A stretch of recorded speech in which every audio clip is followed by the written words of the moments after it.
नमस्कार बच्चों, कैसे हैं आप सब। आशा करती हूँ आप सभी अच्छे होंगे, स्वस्थ होंगे, खुश होंगे और अपनी पढ़ाई भी अच्छे से कर रहे होंगे। जैसा कि आप सभी जानते हैं, मैं हूँ आपकी हिंदी की अध्यापिका और मैं स्वागत करती हूँ आप सभी का आईसीटी वर्चुअल क्लासरूम में। और आज हम यहाँ पर एकत्रित हुए हैं पढ़ने के लिए क्लास 7 की हिंदी। क्लास 7 की हिंदी में हमारी जो फर्स्ट बुक है वसंत पाठ्य पुस्तिका भाग 2 वो कंप्लीट हो चुकी है। हमने बहुत अच्छे से पढ़ ली और साथ ही हमारे व्याकरण का भी लगभग सारा जो कोर्स है वो कंप्लीट हो चुका है, यानी कि एक एक टॉपिक हमने अपने व्याकरण का कंप्लीट कर लिया है।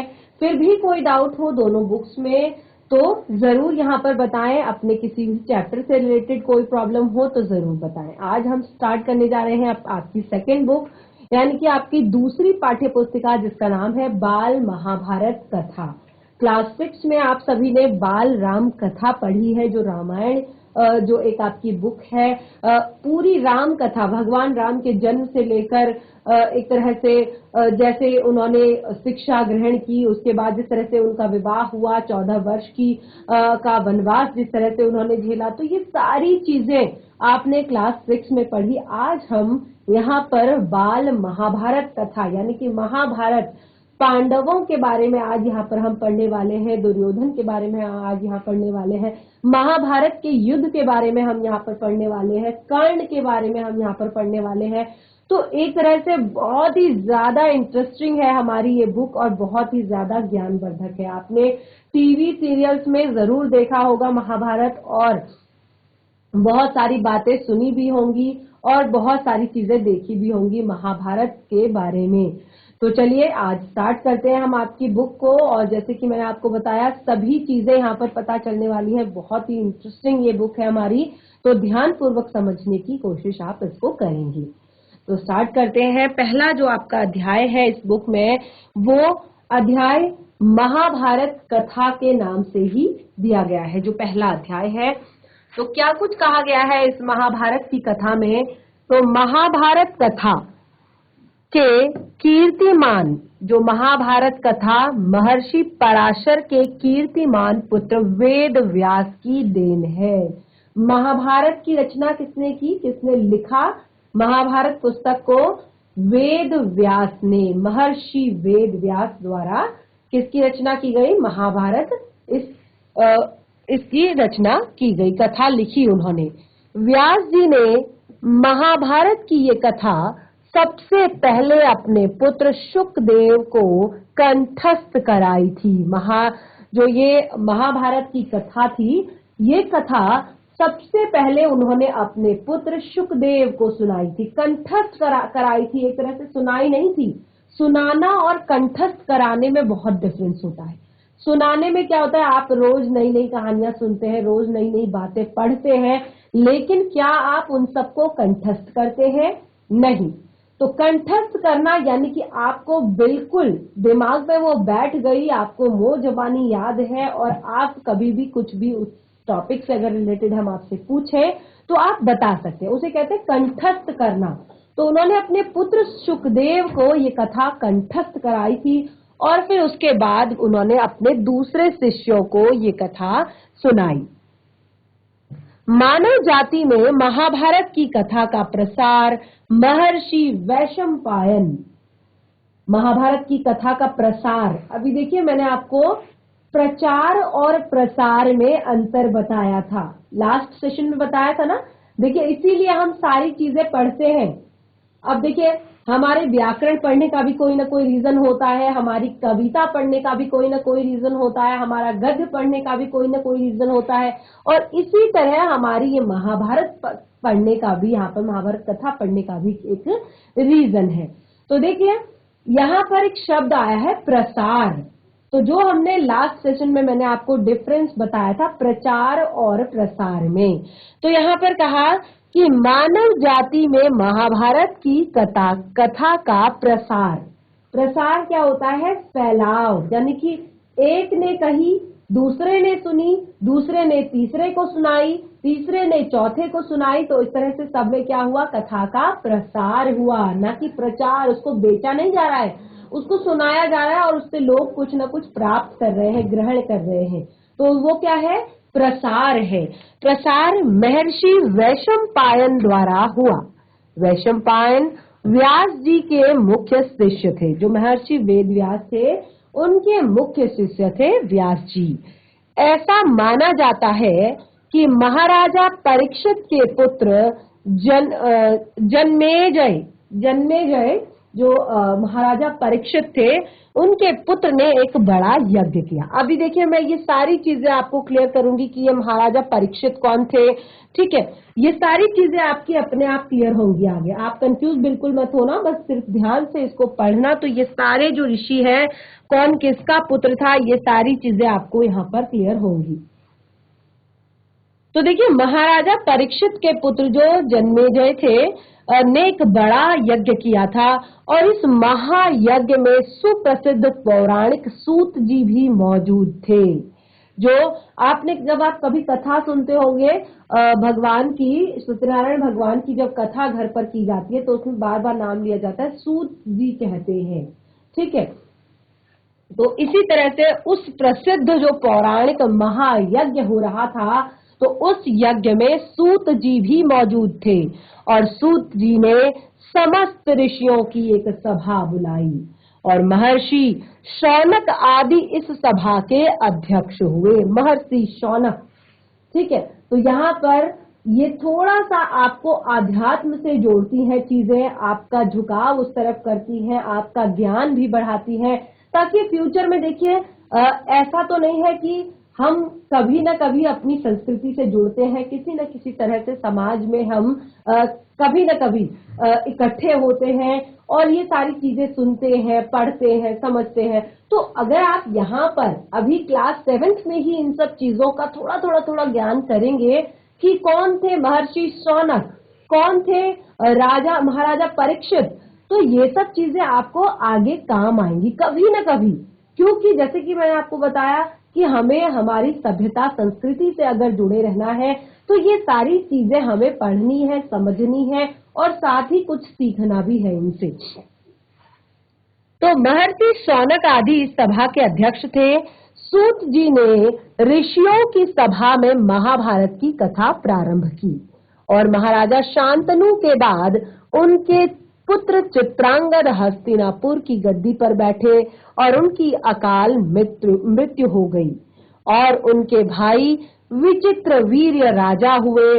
उनके 2 पुत्र हुए, धृतराष्ट्र और पांडु। अगर हमें किसी का नाम जरा सा पता होगा शायद तो वो है धृतराष्ट्र और पांडु। उनसे पहले की चीजें शायद हम नहीं जानते। तो देखिए यहाँ से स्टार्ट किया है महाराज जब सूत जी ने जो कथा है, जो महाराज शांतनु थे उनके पुत्र हस्तिनापुर चित्रांगद जो थे उनके पुत्र, महाराज शांतनु की जब मृत्यु हो गई तो उनके पुत्र चित्रांगद हस्तिनापुर की गद्दी पर बैठे और चित्रांगद की भी अकाल मृत्यु हो गई। तो उसके बाद उनके जो छोटे भाई थे विचित्रवीर्य वो गद्दी पर बैठे और विचित्रवीर्य के भी 2 पुत्र थे, धृतराष्ट्र और पांडु। धृतराष्ट्र जो थे वो जन्मांध थे। जन्मांध ये बताया था ना, जन्म से जो अंधा होता है उसको क्या कहते हैं, जन्मांध।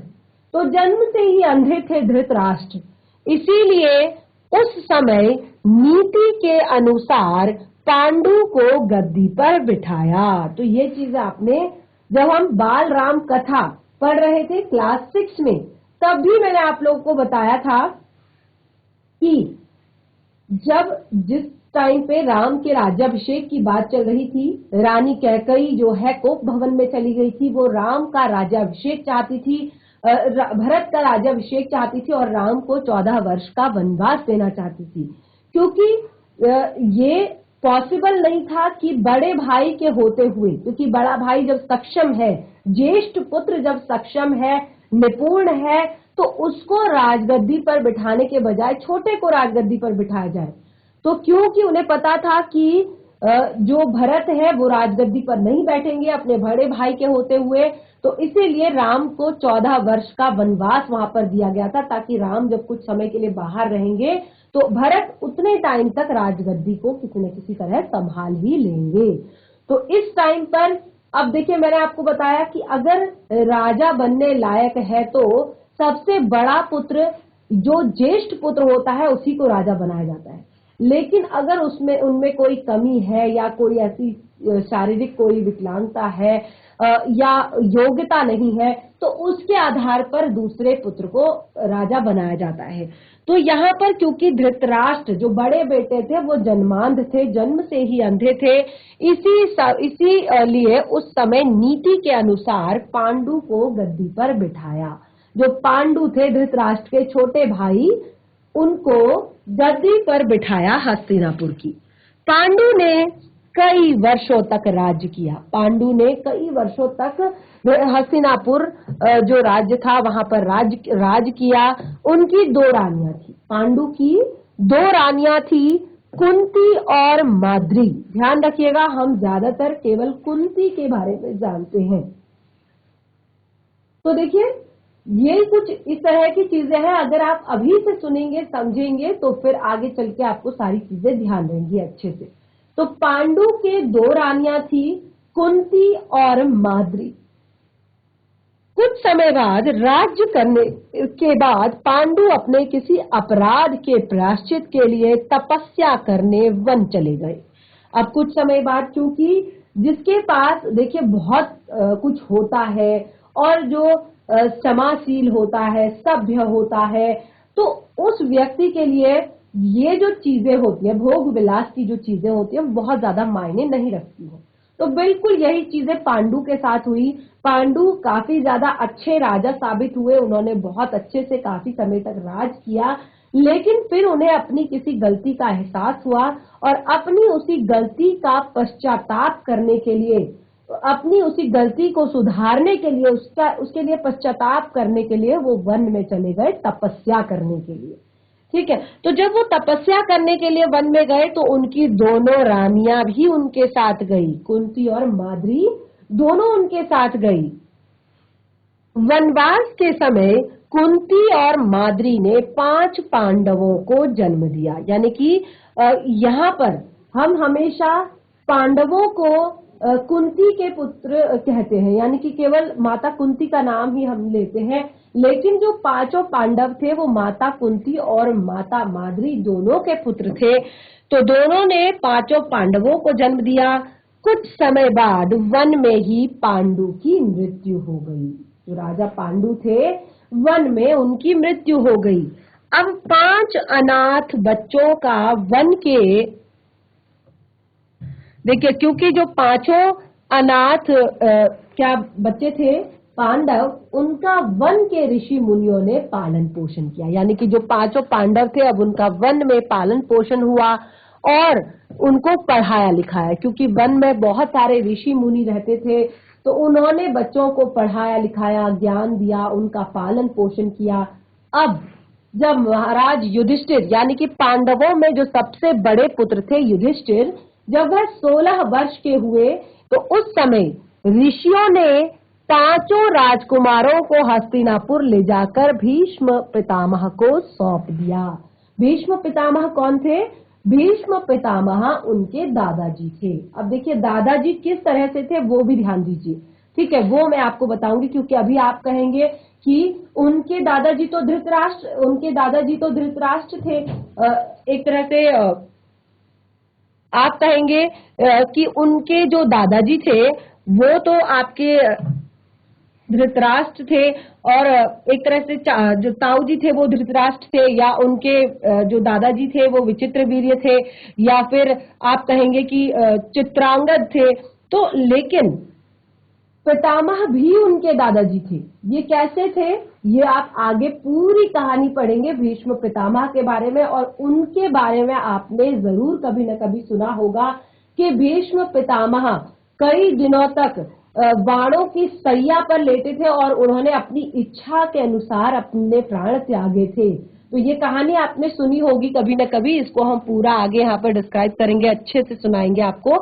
5 पांडव बुद्धि से बहुत तेज थे, ठीक है, और शरीर से बहुत ज्यादा बली थे। क्यों थे? क्योंकि उनका जो एक तरह से बचपन था वो पूरा वन में बीता था। जितना जो इंसान का जीवन कठिनाई में बीतेगा, अभावों में बीतेगा, जितना वो अपने आप को बचपन से ही मजबूत बनाएगा, तो वो अपने आप ही स्ट्रांग होगा।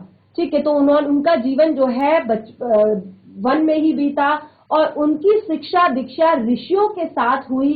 तो वो बहुत ज्यादा तेज थे बुद्धि से और शरीर से बहुत ज्यादा बली थे।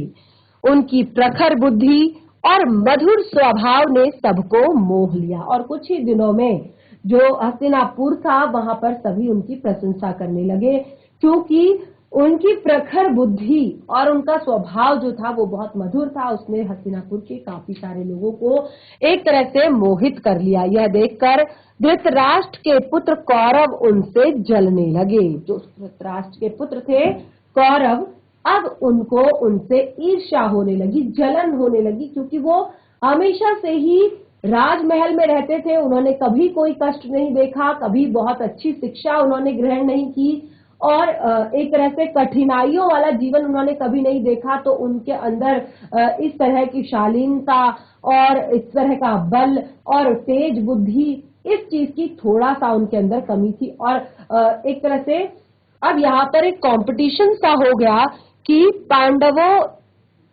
को वो तरह तरह के कष्ट देने लगे, यानी कि पांडवों को परेशान करने लगे। होता है ना कि जो बच्चा एक तरह से क्लास में भी होता है, अरे ये तो ज्यादा इंटेलिजेंट बन रहा है, इसका कुछ करना पड़ेगा, है ना। भले ही वो बच्चा दिन रात मेहनत करता है, लेकिन जो कुछ शरारती बच्चे होते हैं जो खुद भी नहीं पढ़ते हैं, वो क्या करते हैं, उस बच्चे को परेशान करने लगते, कहते हैं ये ज्यादा इंटेलिजेंट बन रहा है, इसको बहुत याद रहता है कि आज मैम ने टेस्ट के लिए बोला था, इसे बहुत याद रहता है कि मैम ने होमवर्क क्या दिया था, जरा इसको मजा चखाते हैं। ठीक है, तो इस तरह से उसको छेड़ने लगते हैं। होता है ना क्लास में इस तरह का। तो यहाँ पर पांडवों को भी अब वो क्या करने लगे, परेशान करने लगे, तरह तरह से छेड़ने लगे, उन्हें परेशान करने लगे।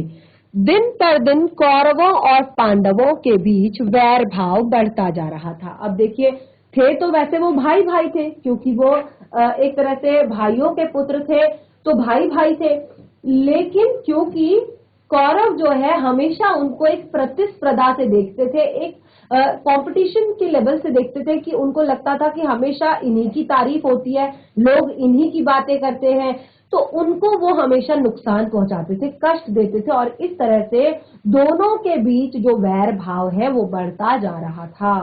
अब अंत में पितामह ने दोनों को समझाया और उनके बीच की संधि करवा दी। संधि यानी कि मेल करवा दिया। संधि का अर्थ क्या बताया था मैंने, मेल। ठीक है, संधि भी मैंने आपको पढ़ाया है टॉपिक। ठीक है, तो जब भी कोई चीज पढ़े उसे ध्यान से पढ़े, ध्यान से समझे कि कौन सी चीज कब आपके सामने आती है और उसको आप कैसे समझ पाते हैं।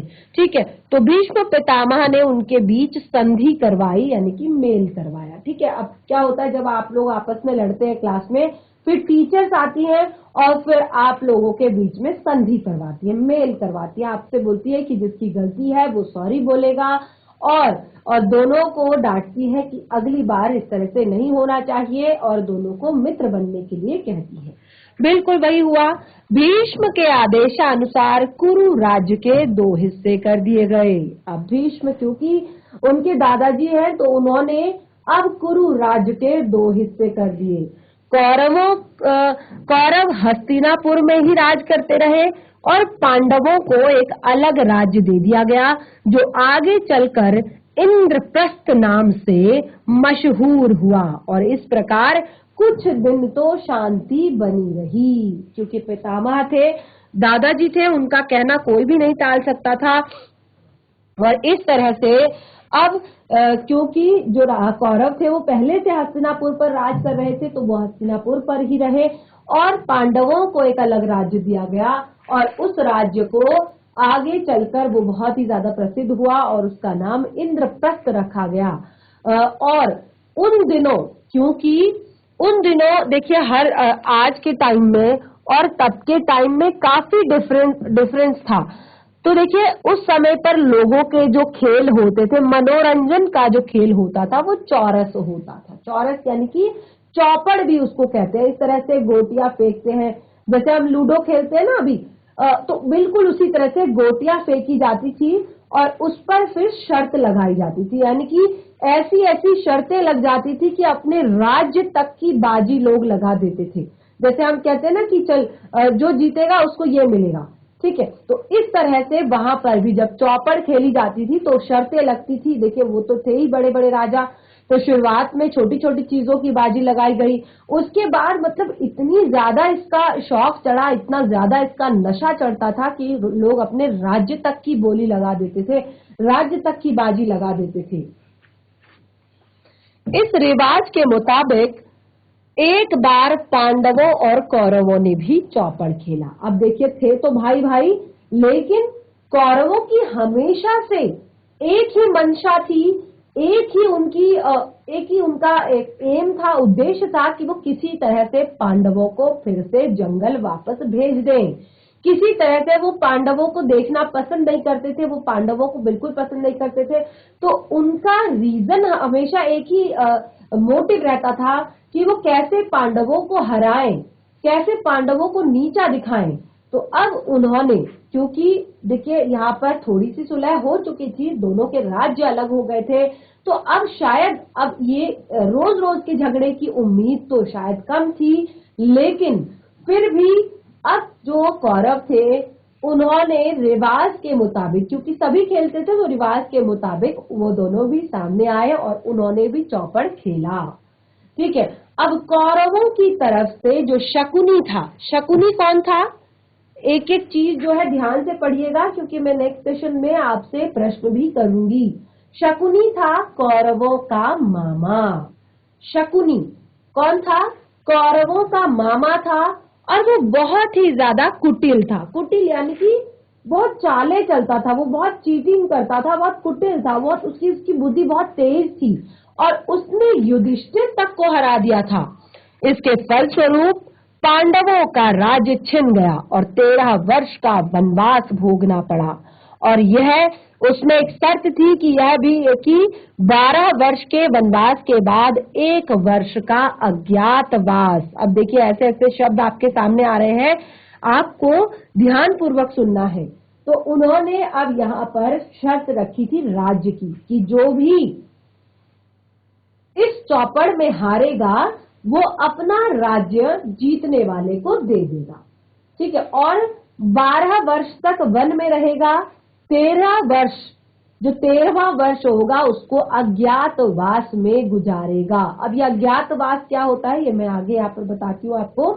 तो देखिए अब इस तरह से शर्त के मुताबिक वो लोग हार गए जब युधिष्ठिर, तो शर्त के मुताबिक अब उन्हें 12 वर्ष के लिए वन में जाना पड़ा। और इसमें यहाँ पर एक शर्त थी कि 13 वर्ष का अज्ञातवास, ठीक है, अज्ञातवास में उनको जाना पड़ा।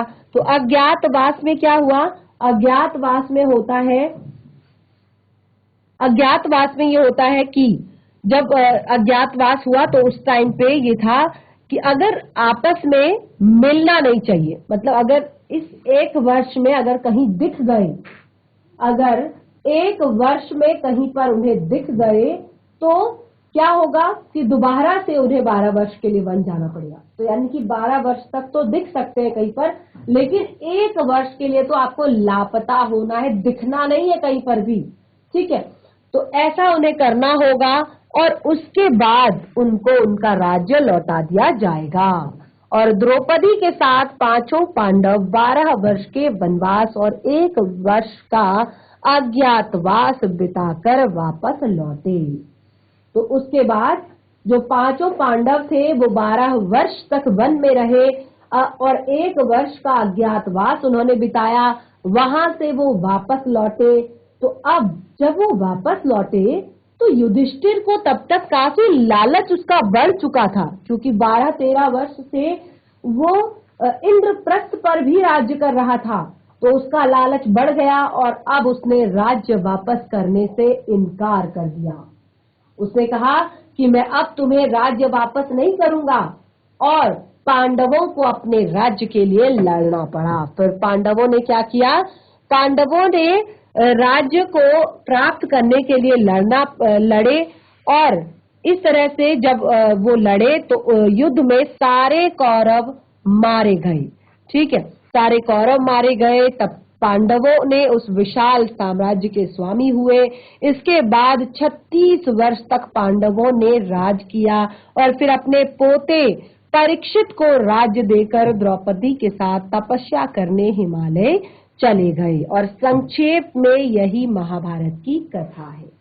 ठीक है, तो ये जो हमारा यहाँ पर पहला जो अध्याय है, यानी कि महाभारत की कथा का जो हमारा पहला अध्याय है, इसमें ये अध्याय यहाँ पर हमारा देखिए इस तरह से कंप्लीट हुआ। तो इस अध्याय में हमने यहाँ पर क्या क्या चीजें देखी, सबसे ज्यादा जो महत्वपूर्ण चीजें थी वो हमने यहाँ पर देखी कि हमने यहाँ पर देखा सबसे पहले कि जो व्यास जी हैं, महर्षि वेद व्यास जो है, उन्होंने महाभारत की रचना की। महाभारत की रचना की महर्षि वेद व्यास ने। जो महाभारत लिखी गई वो महर्षि वेद व्यास जी द्वारा लिखी गई। देखिए ये जो कथा है, ये पहला चैप्टर आपका केवल ये संक्षेप में यहाँ पर दिया गया है, यानी कि इस पूरी कथा का, इस पूरी बुक का निचोड़ है ये। इसके अंदर जो आपको चीजें यहाँ पर पढ़ने को मिलेंगी, आगे भीष्म पितामह के बारे में पढ़ने को मिलेगा, कर्ण के बारे में पढ़ने को मिलेगा, अर्जुन के बारे में पढ़ने को मिलेगा, युधिष्ठिर के बारे में पढ़ने को मिलेगा। तो इस तरह से ये जो हमारी पूरी महाभारत की कथा है, इसके जो कुछ जरूरी पॉइंट्स है वो आप देखिए फिर से कि महाभारत जो कथा थी वो महर्षि पराशर के पुत्र, महर्षि पराशर के पुत्र, वेद व्यास किसके पुत्र हैं? महर्षि पराशर के पुत्र हैं। ठीक है, उन्होंने वेद व्यास यानी उनके पुत्र वेद व्यास ने इस कथा को लिखा और उन्होंने ये कथा सबसे पहले अपने पुत्र शुकदेव को कंठस्थ कराई। किसको कंठस्थ कराई? महाभारत की कथा शुकदेव को कंठस्थ कराई और बाद में दूसरे शिष्यों को। और क्योंकि मानव जाति का जो ये प्रसार था, मानव जाति में, क्योंकि आम लोगों में इस कथा का प्रसार महर्षि वैशंपायन के द्वारा हुआ। ठीक है, तो जब यहाँ पर शुकदेव जी को जब कथा कंठस्थ कराई गई, उसके बाद ये कथा उन्होंने अपने दूसरे शिष्यों को सुनाई, अपने दूसरे शिष्यों को बताई। तो उन्हीं शिष्यों में से जो थे महर्षि वैशंपायन, उनके द्वारा इस कथा का प्रसार आम मानव जाति में हुआ। और जो वैशंपायन जी थे वो व्यास जी के प्रमुख शिष्य थे, जैसे कि मैंने आपको बताया कि उन्होंने सबसे पहले कथा सुनाई अपने पुत्र शुकदेव को और फिर अपने शिष्य, प्रमुख शिष्य जो थे वैशंपायन, उनको सुनाई। और ऐसा माना जाता है कि महाराज परीक्षित के पुत्र जन्मेजय। ठीक है, अब ये परीक्षित कौन है? जैसे हमने यहाँ पर लास्ट जब एंड किया तो मैंने यहाँ पर आपको क्या बताया कि जब कथा का एंड हुआ था तो उस समय पर जितने भी पांडव थे, पांचों पांडव और उनके साथ द्रौपदी, कहाँ गए थे? हिमालय पर गए थे तपस्या करने के लिए। किसको पकड़ाया था पूरा राजपाट? अपने पोते परीक्षित को। ध्यान रखिएगा, ये परीक्षित कौन है? महाराज परीक्षित कौन है? महाराज परीक्षित है पांडवों के पोते, यानी कि पांडवों के जो पुत्र है अभिमन्यु, अभिमन्यु के जो बेटे हैं वो है परीक्षित। ठीक है, अभिमन्यु के बारे में भी आप पढ़ेंगे कि किस तरह से उन्होंने यहाँ पर युद्ध किया था और किस तरह से उन्होंने वहां पर उनकी मृत्यु हुई। और ये सारी चीजें आप यहाँ पर बहुत डिटेल में पढ़ेंगे और बहुत ही इंटरेस्टिंग ये यहाँ पर कहानी पूरी कथा है। ठीक है, तो महाराज परीक्षित जो थे वो थे पांडवों के पोते, यानी कि पांडवों के पुत्र थे अभिमन्यु। अभिमन्यु के पुत्र का नाम था परीक्षित। तो जिस समय पर अभिमन्यु की क्योंकि मृत्यु हो चुकी थी और पांचों पांडवों के जितने पुत्र थे उनकी भी मृत्यु हो गई थी, और इस तरह से अब वो संपूर्ण अपना राजपाट अपने पोते को सौंपकर हिमालय पर तपस्या करने के लिए चले गए थे। और उस समय पर जो परीक्षित के जो पुत्र हुए, फिर जो महाराजा परीक्षित थे उनके जो पुत्र हुए जन्मेजय, ठीक है, उनके पुत्र का नाम क्या था? जन्मेजय। तो जन्मेजय ने ही एक बड़ा यज्ञ किया था और इस महायज्ञ में जो जन्मेजय थे उन्होंने एक बहुत बड़ा यज्ञ किया था और इस महायज्ञ में, ठीक है, इस महायज्ञ में सुप्रसिद्ध पौराणिक सूत जी, यानी कि जो जन्मेजय थे उसमें सुप्रसिद्ध जो सूत जी थे, पौराणिक सूत जी थे, वो भी आए थे और सूत जी ने ही समस्त ऋषियों की सभा बुलाई थी और उसमें शौनक आदि, महर्षि शौनक भी इस सभा के अध्यक्ष थे और इस सभा में उन्होंने महाभारत की कथा प्रारंभ की थी। यहीं पर उन्होंने महाभारत की कथा सबको सुनाई थी और यहाँ पर उन्होंने बताया कि किस तरह से महाराज शांतनु, शुरुआत उन्होंने की महाभारत की कथा की, उन्होंने बताया कि जो महाराज शांतनु के बाद उनके पुत्र, देखिए ध्यान रखिएगा, एक एक लाइन सुनिए। महाराजा शांतनु, कहाँ से होती है महाभारत की शुरुआत? कहाँ से होती है महाभारत की कथा की शुरुआत? तो कथा की शुरुआत होती है महाराजा शांतनु से। महाराजा शांतनु जो थे उनके पुत्र, जब महाराजा शांतनु की जब मृत्यु हुई तो उनके पुत्र चित्रांगद, महाराजा शांतनु के बाद उनके पुत्र चित्रांगद, जैसे मैंने आपको बताया था कि एक राजा के बाद जो उसका पुत्र होता है वही क्या होता है, उस राज्य का उत्तराधिकारी होता है।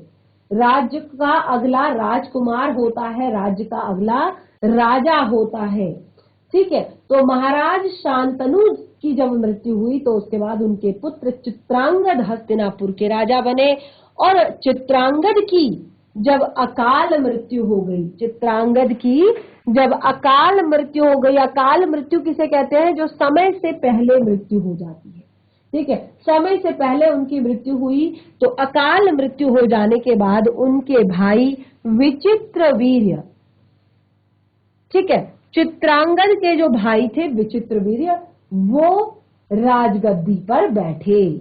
अब जो चित्रांगद थे, क्योंकि उनकी मृत्यु हो चुकी थी, उनकी अकाल मृत्यु हुई थी, उनकी कोई संतान नहीं थी, तो इसीलिए उनके भाई ने राजगद्दी को संभाला, विचित्रवीर्य ने राजगद्दी को संभाला। और विचित्रवीर्य जो थे उनके दो पुत्र थे, धृतराष्ट्र और पांडु। विचित्रवीर्य के कितने पुत्र थे? दो पुत्र थे, धृतराष्ट्र और पांडु। जो धृतराष्ट्र थे वो जन्म से ही अंधे थे। अब देखिए यहीं पर हमने कितने सारे नाम पढ़ लिए हैं और सारे नाम बहुत ज्यादा महत्वपूर्ण हैं और साथ ही याद रखने लायक भी हैं। तो इस तरह से उनके दो पुत्र थे, धृतराष्ट्र और पांडु। क्योंकि धृतराष्ट्र जन्मांध थे, ठीक है, जन्म से अंधे थे, तो उनके उस समय की नीति के अनुसार, जैसे मैंने आपको बताया कैसी थी उस समय की नीति, उस समय की नीति ऐसी थी कि सबसे पहले तो जो ज्येष्ठ पुत्र होता है, जो बड़ा बेटा होता है राजा का, उसको राजा बनाया जाता है, ठीक है। राजा के बाद उसको राजगद्दी दी जाती है, वो राजगद्दी संभालता है। लेकिन क्योंकि राजा बनना बहुत आसान बात नहीं है, तो ऐसे व्यक्ति को राजा बनाया जाता है जो सर्वगुण संपन्न होता है, चाहे एक तरह से शारीरिक रूप से उसमें कोई विकलांगता नहीं होनी चाहिए, बौद्धिक स्तर उसका अच्छा होना चाहिए, हर तरह के अस्त्र शस्त्रों की कला उसमें होनी चाहिए। तो क्योंकि धृतराष्ट्र तो जन्मांध थे, तो उस समय की नीति के अनुसार पांडु जो धृतराष्ट्र के छोटे भाई थे उनको गद्दी पर बिठाया गया, ठीक है। तो पांडु ने कई वर्षों तक राज्य किया, बहुत अच्छे से उन्होंने राज संभाला। लेकिन यहाँ पर पांडु की भी दो रानियां थी, ये याद रखिएगा। जो महाराज पांडु थे उनकी भी दो रानियां थी, कुंती और माद्री। कुंती और माद्री जब पांडु राज कर रहे थे तो उस टाइम पे किसी अपराध के प्रायश्चित के कारण उनसे कोई अपराध हो गया और अपने उस अपराध के प्रायश्चित के लिए वो तपस्या करने के लिए वन में चले गए और साथ ही उनकी दोनों रानियां भी वहां पर चली गई और उन दोनों रानियों ने 5 पांडवों को जन्म दिया। ठीक है, वनवास में उन दोनों रानियों ने 5 पांडवों को जन्म दिया। देखिए 5 थे और पांडु के पुत्र थे, इसीलिए उन्हें पांडव कहा गया। ठीक है, क्योंकि वो महाराज पांडु के पुत्र थे इसीलिए उन्हें पांडव कहा गया। अब देखिए कुछ समय बाद फिर वन में ही महाराज पांडु की मृत्यु हो गई। तो जब महाराज पांडु की मृत्यु हुई तो 5 बच्चे जो है अनाथ हो गए। एक तरह से अब उनका जो पालन पोषण था वन में रहने वाले जितने भी ऋषि मुनि थे उन्होंने किया और 5 जो पांडव थे उनमें सबसे बड़े थे युधिष्ठिर। सबसे बड़े कौन थे? 5 पांडवों में युधिष्ठिर थे। तो युधिष्ठिर जब 16 वर्ष के हुए तो उस समय पर, क्योंकि अब देखिए उनकी शिक्षा दीक्षा भी अच्छे से हो गई थी और एक तरह से वो अच्छे हर तरह की शिक्षा दीक्षा में निपुण हो गए थे, तो अब उन्हें सभी ऋषियों ने उनके राज्य यानी कि उनका जो राज्य था हस्तिनापुर वहां पर वो लेकर आ गए और वहां पर उन्होंने भीष्म पितामह को सौंप दिया। अब देखिए भीष्म पितामह को इसलिए सौंपा क्योंकि पांडु जो उनके पिता थे उनकी मृत्यु हो चुकी थी और उनके जो ताऊजी थे धृतराष्ट्र वो जन्मांध थे। उनके पास उनको जिम्मेदारी नहीं दी जा सकती थी और उनके जो दादाजी थे भीष्म पितामह उनको ये जिम्मेदारी दे दी गई और इस तरह से अब यहाँ पर क्योंकि जैसे मैंने आपको बताया कि जो पांडव थे वो काफी ज्यादा एक तरह से हर चीज में शक्तिशाली भी थे, बुद्धि भी उनकी अच्छी थी, तो हर तरह से वो ठीक ठाक थे और इस तरह से अब कौरवों और पांडवों में कौरव कौन थे? वो धृतराष्ट्र के थे पुत्र थे, 100 पुत्र थे। कौरव कितने थे? 100 थे और पांडु के जो पुत्र थे वो 5 थे। तो उनको लगा कि हम 100 हैं और फिर भी हमारी इतनी तारीफ नहीं होती, फिर भी लोग हमारी तरफ इतना ध्यान नहीं देते जितना इन पांडवों को लोग देख रहे हैं, ध्यान दे रहे हैं। तो इस तरह से उनके बीच में बहुत ज्यादा कलह उत्पन्न हुई और उसी कलह के तहत उनको 12 वर्ष का वनवास दिया गया, 1 वर्ष का अज्ञातवास दिया गया। उसके बाद भी जब दुर्योधन उनका राज्य नहीं देना चाहता था, दुर्योधन कौन था? कौरवों में सबसे बड़ा पुत्र था, धृतराष्ट्र का सबसे बड़ा पुत्र था दुर्योधन। ठीक है, और दुर्योधन का एक मामा था शकुनी जो उसको हमेशा गलत बातें बताता रहता था। और देखिए ये चीजें मैं आपको शुरुआत से बताती आती हूँ कि संगति का असर, क्योंकि जो शकुनी था वो हमेशा गलत बातें बोलता रहता था, गलत बातें बताता था, गलत चीजें सिखाता था, तो जिससे दुर्योधन का जो माइंड है वो काफी ज्यादा एक तरह से डाइवर्ट हो गया था, चेंज हो गया था पांडवों के लिए। तो अब वो क्या करता था कि उसने इस तरह से पांडवों को 12 वर्ष का वनवास और 1 वर्ष का अज्ञातवास दिलवाया और उसके बाद भी उसने राज्य वापस नहीं किया। और जब उसने राज्य वापस नहीं किया तो उसके लिए पांडवों ने युद्ध किया और ये युद्ध काफी समय तक चला, जिसको महाभारत के युद्ध के नाम से जाना जाता है और जिसमें सभी कौरवों की मृत्यु हो गई और 5 पांडवों के जो पुत्र थे उनकी भी मृत्यु हो गई और केवल उनका जो पौत्र है यानी कि उनका जो पोता है वो बचा परीक्षित। और उस समय पर फिर 5 पांडव कुछ टाइम तक वहां पर राज करने के बाद अपने पौत्र यानी कि अपने पोते परीक्षित को सारा राजपाट छोड़कर हिमालय में तपस्या करने के लिए चल दिए। तो इस तरह से कथा को रिवाइज भी कर लिया है, पूरी कथा यहाँ पर क्लियर हो गई है। अब एक एक व्यक्ति के विषय में डिटेल में यहाँ पर आगे बात करेंगे। बहुत ही इंटरेस्टिंग है आपकी ये बुक और बहुत ही ज्यादा ज्ञानवर्धक भी है, तो इसको जरूर घर पर एक बार रिवाइज करें और हम यहाँ पर इसको कंटिन्यू करेंगे अपने नेक्स्ट सेशन में। तब तक के लिए धन्यवाद। आपका दिन शुभ हो।